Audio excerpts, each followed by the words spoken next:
నా పాటికి నేను మాడిపోయిన మసాలా దోశ తింటా అంటే అనే బ్రహ్మానందం డైలాగ్ మనకు భలే నచ్చుతుంది కదా.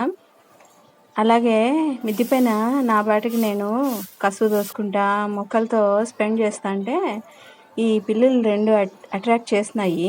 కెమెరాను ఈ వైపుగా తిప్పి వీటిని వీడియో తీశాను, మీకు కూడా షేర్ చేద్దామని ఈ విధంగా తీసినాను అనమాట. చాలా అందంగా ఉన్నాయి కదా పిల్లులు. ఒక పిల్లిని చూస్తే అంత అనిపించకపోవచ్చు, రెండు చోట ఒకే సైజు ఉన్న పిల్లుల్ని చూస్తే చాలా అందంగా అనిపించింది, అందుకే మీతో షేర్ చేస్తున్నాను. ఇండియాలో ఈ మధ్య కుక్కల్ని పిల్లుల్ని పెంచడము సర్వసాధారణం అయిపోయింది కదా. మీకు ఇష్టమేనా పెంచడము? ఇష్టమైన వాళ్ళు కామెంట్ చేయండి. ఇంకా ఇదే వీడియోలో ఇంకొక విషయాన్ని అయితే మీకు షేర్ చేస్తున్నాను. ఈ విషయము చూసేటప్పుడు మీకు అనిపిస్తుంది మా పిచ్చి పుల్లమ్మ ఎర్రి ఎల్లమ్మ లాగుంది అనేసి. మీరు ఎప్పుడైనా మామిడి టెంకల్లో ఉండే జీడి ఉపయోగాలు విన్నారా ఎప్పుడైనా? నేను ఈ మధ్యనే విన్నాను.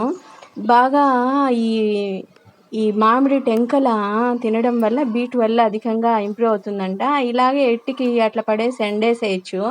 కానీ ఈ ట్రేలో ఈ డబ్బాలో ఎందుకు నేను ఎండబెడుతున్నాను అంటే, ఇంకా మీకు తెలుసు కదా మా ఊర్లో ఎక్కువ కోతుల గోల, అవి ఎలపాన పడేసి చీల్చి చెండాడుతాయి, అందుకని ఇందులో ఉండిచ్చి ఎండబెడుతున్నాను అనమాట. ఈ టెంకల్ని పగలగొట్టి జీడి తీసి పొడి చేయాలి. ఇది అలా ఉంచితే ఇప్పుడు ఎండబెట్టిన ఈ బాక్స్ ఏంటో మీరు గమనించినారా అసలు? మామూలుగా మీరు ముందు చూసినారు కదా సోలార్ ప్యానెల్స్, వాటిని బిగించేటప్పుడు కొత్త మీటర్ బిగిస్తారనమాట. ఈ పాత మీటర్ తాలూకు డబ్బా పనికిరాదనేసి పక్కన వేసేసి వెళ్ళిపోయినారు ఎలక్ట్రీషియన్ వాళ్ళు. దానిని ఏం చేసినాడంటే గోడ మీద మేకులు కొట్టేసి దాన్ని అలా ఫిక్స్ చేసేసినాడు అనమాట మా ఆయన. ఈ విధంగా కొబ్బరి ఇట్లాంటివి ఏమైనా ఎండబెట్టుకోవడానికి డబ్బా యూస్ చేసుకున్నాం మేము. ఈ ఐడియా మీకు నచ్చిందా? నచ్చితే మరి ఛానల్ని సబ్స్క్రైబ్ చేసుకోవచ్చు కదా. ఇలాంటి ఇన్ఫర్మేషన్, ఐడియాలు, క్రేజీ ఫీలింగ్స్, క్రేజీ ఐడియాస్ అన్నీ మీతో షేర్ చేసుకుంటాను. Thank you for watching.